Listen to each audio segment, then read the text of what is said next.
Cut. Turn around, fuck it all the way up. Dust it down, turn around, fuck it all the way up.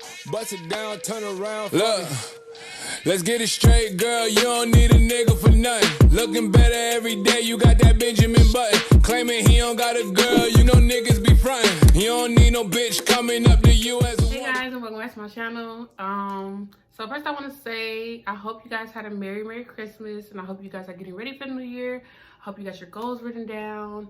I just hope you guys are preparing mentally and physically for this new year that's coming. 2020 has been, I'm pretty sure, a rough year for a lot of us. And I just want for us to be ready for this new year. Like, a new year is coming. It's just a fresh start. Like, it's just, I love the new year. And if you're not by now, go ahead and make sure you subscribe to my YouTube channel, because I'm gonna have a lot more videos. A lot more videos coming. I know I've been filming back-to-back, posting back-to-back these past few days, multiple uploads per day, and I just really been trying to get out all my Christmas content, because I was really planning to vlog for Christmas. So I started the process, but I never uploaded the videos. So I still wanted to upload certain videos, so I still uploaded them, and then I still had the ones I was still currently filming, so I had to like double, triple even my videos. But yeah, so this is gonna be a long awaited video, and I'm trying to figure out what to name this video, because I've been seeing like a lot of stuff, whatever. But anyway, this video I'll be talking about me being pregnant and overseas, and how that experience was. This is just gonna be me being pregnant and overseas. This won't be my labor and delivery. I mean, this won't be my labor and delivery experience. I'll do a separate video, because this video might be a little long. So okay, so I just want to come on here. Okay, so let me just start off by saying, you can be pregnant in the military. You don't have to get out. It is an option to get out, but you don't have to. So let's just put that straight, because I know a lot of people be thinking like, oh my gosh, you're pregnant, you have to get out of the military. No, you don't. But if you are single, or you're in a baby father, it's just boyfriend and girlfriend, and you guys aren't married, then you will have to do a family care plan. And I'll get more into that later on. But okay, so this is what happens. So when you find, I'm just gonna mix my experience in with the military, how it goes to the military. So I knew I was pregnant. One, we were trying to get pregnant, or we were trying for me to get pregnant. But I was taking pregnancy, like I knew I was pregnant, y'all. Like, I know my body. I've always had a small waist. So like my waist was like expanding. It wasn't expanding like tremendously, but like I was like in jeans that usually be like, I'd be having a lot of gap in it because my waist is small. They were starting to like fit a little bit more. My boobs were getting like real tender and sore, and like they were just like throbbing, and I've never had that. So when that happened, I'm like, yeah, I'm pregnant. It happened. We pregnant. So at that point, I knew I was pregnant. Once my boobs started being all tender and throbbing and stuff, I was like, yeah, I'm definitely pregnant, because that has never happened. I know people say, oh yeah, when I get my period, or when I'm coming on a period, that happens. No, that does not happen to me. For one, I normally don't get pregnant. Get periods. I am on Depo shot. I have been on Depo since, y'all, this bump is really bothering me. Like, it's not even a bump anymore. It's just a mark. Anyway, so I've been on a Depo shot since high school, and with the Depo shot, I don't get periods at all. So I literally got off my birth control to have a baby. And let me tell you why. So I was watching, I think it was like Tyra Banks or something like that, on some TV show, and she was just talking about how she was on birth control for so long, and that, she felt like that's what caused her to, have trouble getting pregnant. So I was like really scared, because like I was like, okay, I've been on this birth control for years, and I want to have a baby. Like, so I was like, okay, I'm gonna get off birth control. And then, because I heard, like, I was reading and researching and saying that, it usually takes about a year for the shot or the medicine to get out your system. So I was like, cool, let me just get off of it, and everything, I can get pregnant next year, all this stuff. Wrong. So it was in June. In June, my husband, so in May, my ex-husband had went to, he went home for his brother's graduation or whatever, and then he came back, and when he came back, like, we had talked about it when he was coming back, like, talking about having a baby or whatever, And then he came back and he was like, he was on it, bro. He was not playing no games. Like, he was not. Once I gave him the green light, it was over with. So, and by that time I had been off of my birth control for about a month, and I had just got my period and everything. So that was my first time getting my period in a long, long time. So yeah, so I had it's going. So then my boobs got tender, so I'm like, yeah, I'm pregnant. So it was like maybe like it was like 2 weeks, 3 weeks. I was pregnant for like 2-3 weeks, and I was taking pregnancy tests every week, and it kept on saying negative. I was like, bro, I know I'm pregnant. I know I'm pregnant. I know I'm pregnant. I'm not gonna do this. Like, I know I'm pregnant. I know I'm pregnant. Like, I don't care what these tests saying. I know I'm pregnant. So it was time for me. It was like getting close to me. Time to give me time for my y'all. I'm sorry, I'm rambling. It was getting close for me time to get my next period. So I took another pregnancy test. Nothing. I'm like, bro, like, I know I'm pregnant. So I went to the TMC, which is our doctor, which is like our hospital on post in Camp Carroll, South Korea. I went there and I took a pregnancy test. I think they did both. They did both the pee and the blood. And I think the pee came back positive. Like, it came back with a little line. I don't know. The pee came, I don't know. Maybe they just took the blood test. The blood test, and it took a couple days or whatever. But I knew I was pregnant. So I called my mom and I told her, because I knew I was pregnant. Like, I knew I was pregnant. Because they did something, and they was like, they did something. I don't know which test it was. They did one test, and they told me that it was a faint line. So I called my mom. Now, mind you, they were still waiting for the blood test part to come back. I think it was like a weekend. It was a Friday I wait, I believe, because I had to wait till Monday to find out for sure. But I called my mom, like, yeah, mom, they said it was a faint line or whatever. And my mom is just crazy. She was like, oh my gosh, I'm going to be a grandma. And I'm like, mom, they didn't even give me, like, the confirmation yet. They just told me to wait till Monday, but they told me that it was a faint line. And she was like, well, if it's a faint line, like, a faint line only shows up when you have, you know, pregnancy hormones or whatever in your body. So I'm like, okay. So she gets on Facebook and she just tells everybody. And I'm just like, bro. Like, why would you do that? I didn't want nobody to know. You know, I wasn't, you know, I just wanted to wait until, you know, it was time or whatever. So she announced to, like, family and stuff like that. I had people inboxing me like, oh, congrats. I'm like, congrats on what? Like, and I'm like, I'm not going on her page. I'm like, bro, mom, why? So that happened. So I went back and they told me I was pregnant or whatever. So they gave me a profile, and then they gave me this packet, and then I had to go to my commander. And my commander had to counsel me and everything on pregnancy and all that stuff, and just make sure I understand everything. And I had to enroll in the pregnancy program, which is like it's for our PT. So I wouldn't normally do regular PT with everybody else. I would go and do PT with pregnant people, well, you know, other pregnant women or postpartum women. So I went there, and I do want to say, y'all, back in 2016 to 2017. The pregnancy program in Korea at Camp Carroll was a bomb, okay? When I'm telling y'all, it was bomb. Like, I hate getting up. I hate getting up early and everything, but I still went. And, like, it was really bomb. Like, they had each child, they had, like, different groups. 3 different, well, really 4 different groups. First trimester, second trimester, third trimester, and then postpartum. So, depending on the first 3 groups, depending on which, you know, where you were at in your pregnancy, depends on which group you were in, and it also depends on which exercises you would do and everything like that. So in the first trimester, you're pretty much doing normal stuff, okay? Because you're still small. So you, like, we were doing, I was still doing push-ups, sit-ups, you know, and things like that. I was still doing my normal stuff. I know people that was running marathons while they were, you know, pregnant. Like, we would have like our marathons for like certain holidays like that. And they were running their marathons while they were pregnant. I don't think they knew they were pregnant, but still they were pregnant. So yeah, the first trimester you pretty much do pretty normal stuff. You don't really do some stuff you may do like alternatives for, but not really. Second trimester you start doing alternatives for different exercises, and the third trimester you're pretty much just there. You're just there making sure, you know, you roll around on the ball. You know, they still have you do stuff, but you do stuff like at high moderation, just to make sure that, you know, you're at the end of pregnancy, don't want anything to happen and things like that. So yeah, I do want to say the program there was definitely bomb. I feel like it helped me with my pregnancy and making my labor so smooth.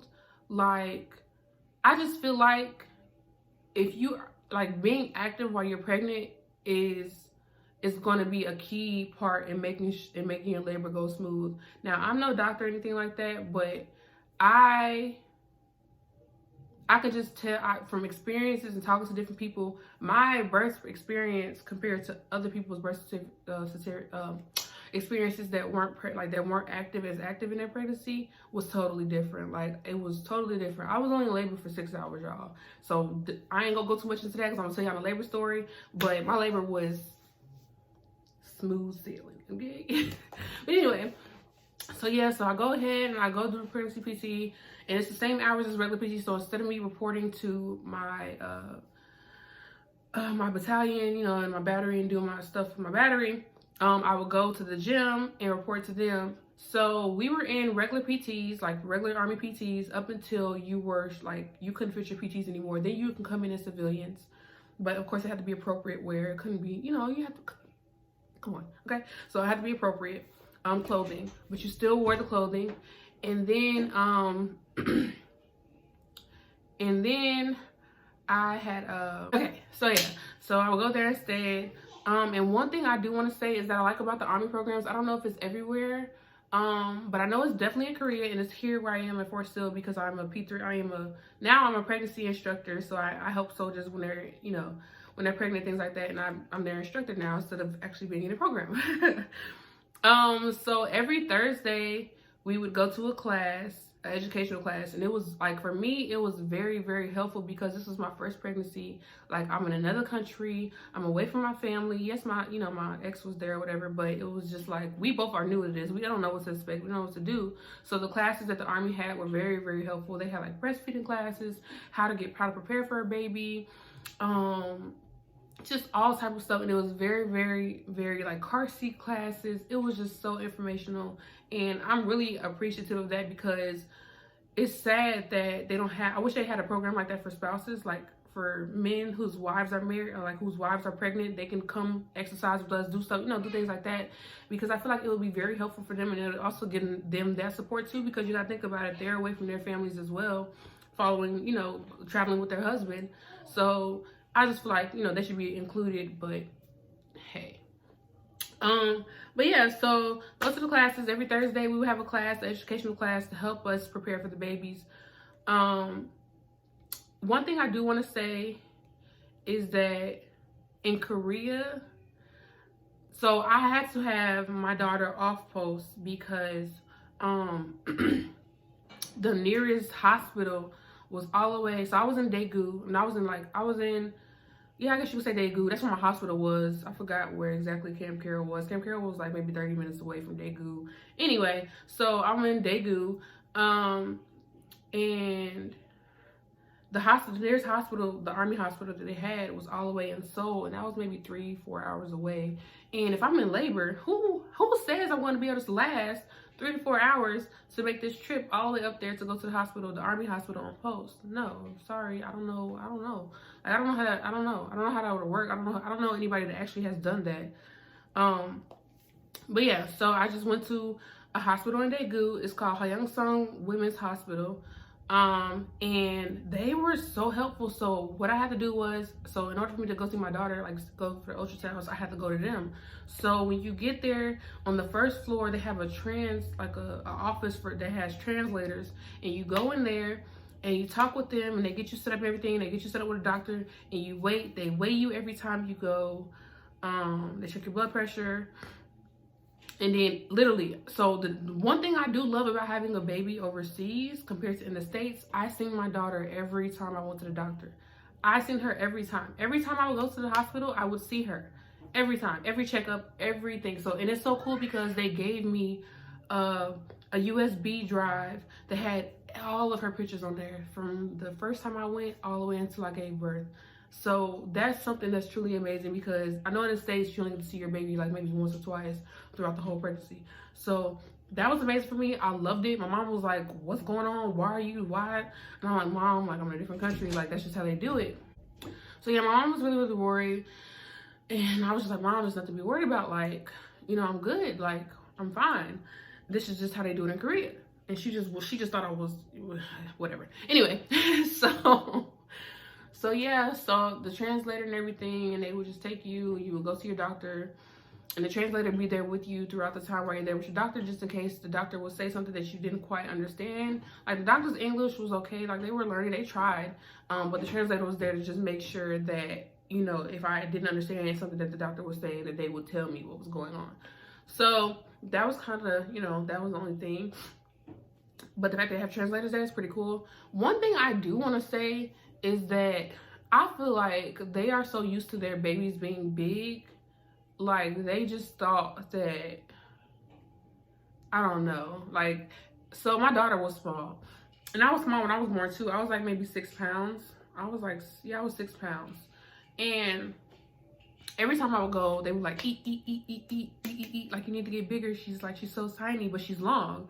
Well, they, at first they didn't know what it was, you know, until I found out what it was. They was like, okay, you need to eat. Like, she's long, but she's tiny. And I was like, okay, I'm trying to eat. Like, I can't eat. So I lost 15 pounds my first trimester.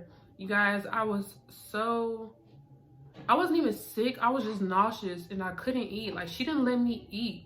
And then when I did eat, like, okay, so I remember for 1 week straight, I couldn't eat nothing but noodles. Nothing but noodles. She didn't want me to eat anything but noodles. And then, so like when I would eat a food, I would get stuck on that food for a whole week. So then next week I was like nachos. I was stuck on nachos. So when a nacho meat run out, if it ran out like in the middle of the week, I will make more so that we can eat the rest of the food, like eat the rest of the week. Like, that's just how she was very picky. So I lost 15 pounds my first trimester. My second trimester, I gained back that 15 pounds, so I was back in my pre-pregnancy weight. And then at the end of my trimester, I gained 6 pounds. That was it. So all in all, I really only gained 6 pounds in my whole pregnancy, which is crazy. And when I tell people that, they be like, how? Like, what? So when I explain to them like that, they're like, oh, okay, I get it. It was just crazy because, hold on one second. I just think that it was like something new for them because they literally, like, so when I was 8 months pregnant, they had me stop working out. So I no longer did PT anymore because they were saying like, okay, like, you need to, you know, clearly you're not gaining any weight. You might even be losing weight. So we're going to put you know, no more PT for you, no more working out. Okay, cool. So then I go visit for my next month's checkup and they're like, okay, you're still not gaining any weight, so we're going to put you on bed rest. So I was on bed rest for my last month of pregnancy. But yeah, so let me go back to the Army version. So like I said, my commander, he counseled me, and then I went, did my PT like everything else. Things then started getting things work-wise and started, well, okay, so I couldn't go into the motor pool because of everything in the motor pool. Like, when you're pregnant, you can't go to the motor pool. You can't go into like the CBurn room, or yeah, you can go to the CBurn room. It's just like those two are the only things I could think of, like, that pop out in my head, the things that I couldn't do while I was pregnant. And then once you hit like 26, 27 weeks, I think, or between 26 and 28 weeks, these are like, you can only work, you start leaving work early. So that would just depend on how you would do it, because if you was like, for me, I used to stay at work throughout lunch so that way I could just leave at 1 o'clock. But normally I would leave it, if you didn't stay for lunch and you went for lunch, you would leave at like 2 o'clock, I guess. I can't remember the exact hours. But you'd only be at work for a certain amount of hours a day. So that means you couldn't pull CQ, you couldn't pull staff duty, and things like that. So yeah, about 26 to 28 weeks is when you have to stop. You know, you only at work for a certain amount of hours, and you can't be at work past those hours. So then, yeah, that's the only time.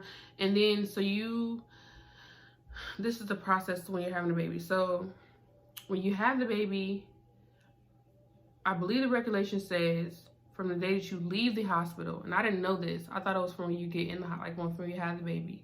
So I think it's from when you leave the hospital, is when your 90 days start. You get 3 months off of work when you have a baby for the women, and then for if your husband or your spouse is in the, or your, you know, whatever, your spouse is in the military, they get 21 days. Now, it used to be 10 days, but they extended it to 21 days. which I think is pretty cool because, you know, the dad needs to be around. I think the dads miss out on a lot, you know, when it comes to their children and childbirth and just their children in general, because especially when they're in the military, because they're moving around so much, they can be deployed, they can do this, they can do that. So giving them that 21 days at the front end is really great because it gives them time to spend time with their children, and, you know, that they probably wouldn't get normally. So yeah, so while you're off for those 3 months, you are still getting paid. You just don't go into work. So you're basically on leave. You're still getting paid and everything like that. You're just at home taking care of your child, but you're still going to, I would say, well, you don't have to. I didn't. I'm not going to lie. I didn't. They would say that, you know, start getting prepared to go to get ready to go back to work, like physically wise. But you're in a postpartum program for, I believe, 3 months. So in total, they say they give you 6 months because you're 3 months after your pregnancy, and then 3 more months once you return back to work to get back to standard. And if you have issues with that, you can always get extended. You just have to be provided. You know, a medical provider has to just, you know, go in with that to help you get extended time, or the postpartum pregnancy leaders can, you know, suggest that you get more time if they see that you're trying and you're trying to make an effort and you're trying to lose weight and things like that, or you're trying to get back to standard and you can't. They can suggest that you get extended into the program until you get back right. I don't know how many times they'll send you, but yeah. So yeah, so I would go see my daughter every month up until the last month. Then the last month you would go to the doctor every week, I believe. But you guys, I was so paranoid during my pregnancy because I remember there was a lady in the class. Now, she had multiple children, but her last pregnancy didn't go so well. So like, she would share her experience with that with us. And a lot of us were first-time parents, and again, we're away from our families, and we're in this, you know, this foreign country, and it's like it's already enough on us. So then she was adding in her stories, like she would tell us, don't lay on your back. If you lay on your back, the umbilical cord will get wrapped around your baby's neck and your baby's gonna die. That's what happened to my baby. And I'm just like, oh my gosh. So it was literally like every time I would go to sleep and I would catch myself on my back, I would like jump up and like move, like, and it was every time. It did not change. And I'm just like, bro, like I was sleep deprived because every time I would lay on my back, I would wake myself up and then try to get back comfortable into a safe position so that way I can go to sleep. But you guys, I was so paranoid. I remember one day I had ended up going to the hospital, like to my doctor's office, well, the hospital or whatever, because she usually would move in the morning time. She did not move at all. And I was like, you know what, I'm gonna eat, I'm gonna drink some stuff, and I'm gonna wait to see if she moves. And she did not move. So I'm like, okay, I'm gonna drive up there and just make sure she's okay, just make sure she's okay. So I go up there, I drive my little 30 minutes to the hospital, and as soon as I get there, she starts moving. I'm just like, bro, why you couldn't do this at home? Like, why you couldn't do this at home? And it was just crazy because I really used to forget that I was pregnant. Like, I used to forget I was pregnant until she started moving because I was so small. Like, I didn't start showing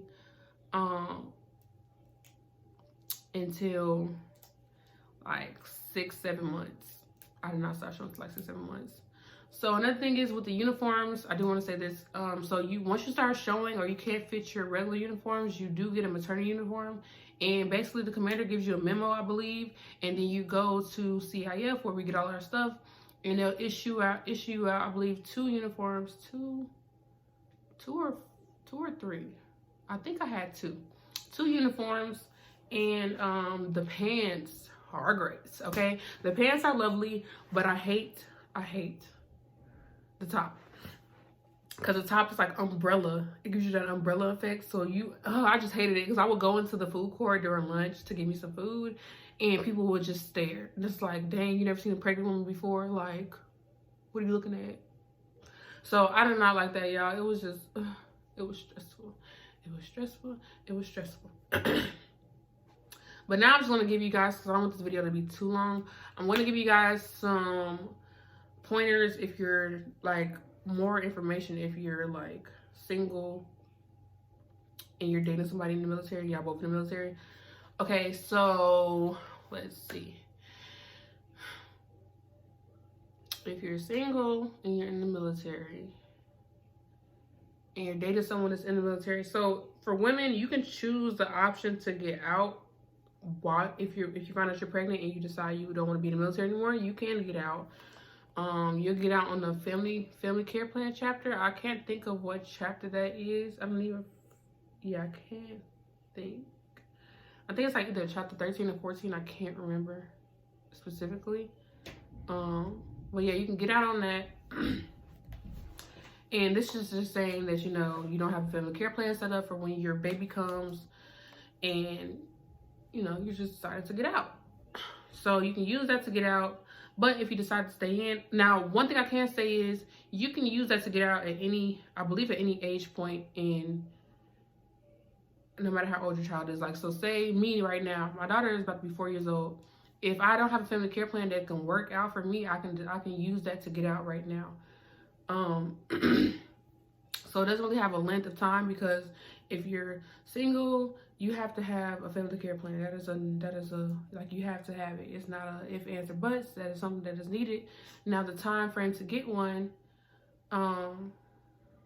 it depends on your commander. Usually it's about 30 days, which I feel as though, so like, okay, for me, for instance, I'm gonna PCS to Georgia.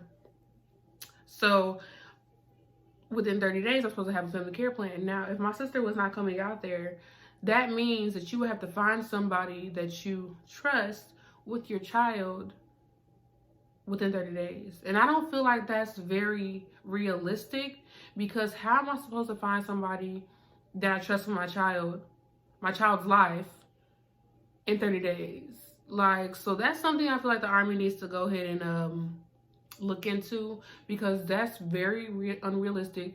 And I think it sucks for single parents, because it's like, we're still trying to serve our country, we're still trying to do our job, and you're only giving us a certain time frame to find somebody we trust with our child when we have duties, when we're getting deployed, like, you know, things like that. And I just feel like that's just, yeah, that'd be another video, okay? But but yeah, so you have to do that. And the family care plan, like I said, family care plan is for like if you have duties, if you can deploy, things like that, who will take care of your child. It's just you appointing someone local and someone, it can be somebody else that's far away, but it has to be someone local. You have to have somebody that's local that'll be able to help with your child, written on paper. So you'll do that, and then you'll get, so if you're not married to your child's father or your child's mother, the mother will get BAS, I believe. They'll get BAH. Yeah, BAH. They'll get military pay for housing and stuff like that. And I think after a certain amount of weeks, you have to move out of the barracks. Yeah, I think after a certain amount of weeks, you have to move out of the barracks. I don't know how many weeks, but it's a certain amount of weeks you have to move out of the barracks, and you'll have to get your own place. I remember I had friends that were living in the barracks that were trying to look for places in Korea, because, you know, she couldn't be in the barracks anymore. But yes, you can't live in the barracks after a certain amount of, after time go by. So you'll get money for housing. You'll start getting, once the baby is born, they'll be on TRICARE. They'll be on, you know, they'll be on all your stuff, and you have to do all of that to get them on TRICARE and everything like that. And this will be discussed in my labor and delivery video, because I'll tell you guys how I have to get her enrolled and everything like that. So yeah, that's pretty much all I can think of right now. I'll talk about daycares and everything in my labor and delivery video. Right now I'm just talking about how my how my pregnancy was in another country, and how, you know, how it went in my experience up until my labor. So yeah, that was pretty much it. The doctors was really nice. The translators was really nice. Everything was really nice. even the locals were really nice. When I go get my nails done, they would like give me food. Like they love pregnant women over there. Like they would like the ladies at the nail shop. Oh my gosh, like they used to give me food, give me fruits, give me water, tea, all type of stuff. They would just make sure like I was fed. Like, and again, I think that's because I don't know, their babies are so big. Like they was just like, oh, you're so small. Eat, eat, eat. What this, trying to give me all types of food. I was just like, lady, I'm not hungry. But I was still accepted though because the fruit was bomb. Like I just loved like how caring they were. Like it was just awesome. It was awesome. But yeah, so that's gonna end this video. Yeah, until this labor and delivery, I'm gonna go ahead and probably film this labor and delivery video so that way I can get this up as well. But I'm gonna go ahead and get this edited and then post this video for you guys. And yeah, don't forget to like, comment, subscribe, and just please, you guys, comment below and tell me some videos you guys would like to see. I'm gonna try doing more military videos because I haven't really did those in a while, and more business videos as well because I haven't really did those in a while either. I've been just doing hair or makeup, so I'm gonna, gonna try to do more military videos and more hair videos. I mean not hair videos, but business videos. I'm in the process of getting ready to PCS, so I will be trying to go, like, have y'all go through this experience with me of PCSing to my next duty station and just telling you how that's going and everything like that. Take you along pretty much. So that'll be probably next week because I start clearing next week. So yeah, it's getting real, y'all. It's time to move. It's time to move. It's time to go away from Oklahoma. Okay, and I'm ready. I'm ready. I'm ready. I'm ready. And I'm ready. So yeah, so next time, don't forget to like, comment, subscribe, and yeah, bye. Turn it around, fuck it all the way up. Dust it down, turn around, fuck it all the way up. Bust it down, turn around.